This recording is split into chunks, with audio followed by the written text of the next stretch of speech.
When the bell rings on HMCS Nanaimo, it could be announcing the ship's position in the ocean fog, or it could be ceremonial. It still symbolizes the importance when we do colors, which is the ceremony, the flag ceremony at 8 o'clock in the morning, where we raise the Canadian flag, and we sound 8 bells during then.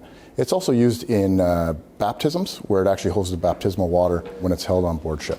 But for now, the bell won't ring at all. It will be kept safe at Nanaimo's City Hall while the HMCS Nanaimo goes into dry dock for a major refit and maintenance. We bring the ship's bell to the namesake city as it symbolizes the trust, the relationship, the strong relationship that both the ship and the city have had together.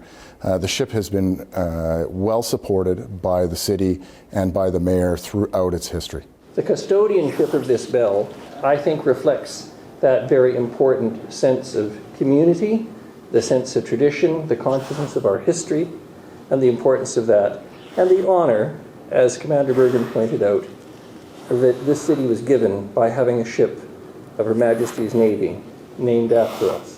Traditionally, one of the most important uses of a ship's bell was to call out the passing of time during a crew's 4-hour watch, where a shipboy would calculate time with a 30-minute hourglass. At the end of a shift, 8 bells would ring out.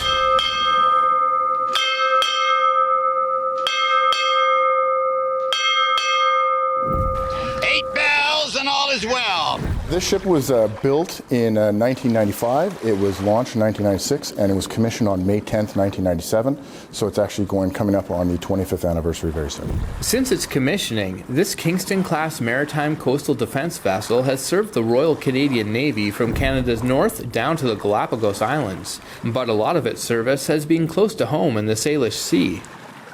HMCS Nanaimo patrols Nanaimo waters and the Salish Sea, and we actually have a morale patch that call us the navigators of the Salish Sea, and we are in these waters conducting training, surveillance, operations, patrols, search and rescue all the time.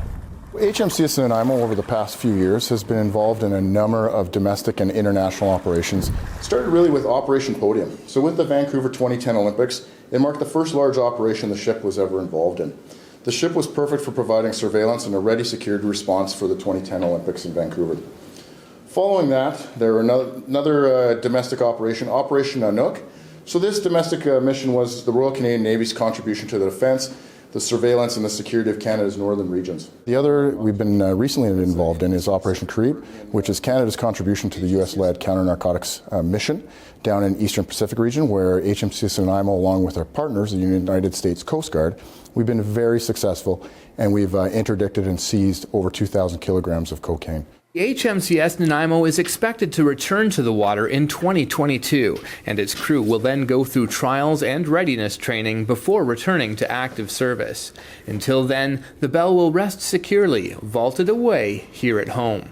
As we observe an important part of this community's history, and promise to take very good care of the bell, and hope that necessary work to be undertaken will be accomplished quickly, and on behalf of the taxpayers of Canada cheaply, and that both crew and ship will soon be back at service for all Canadians.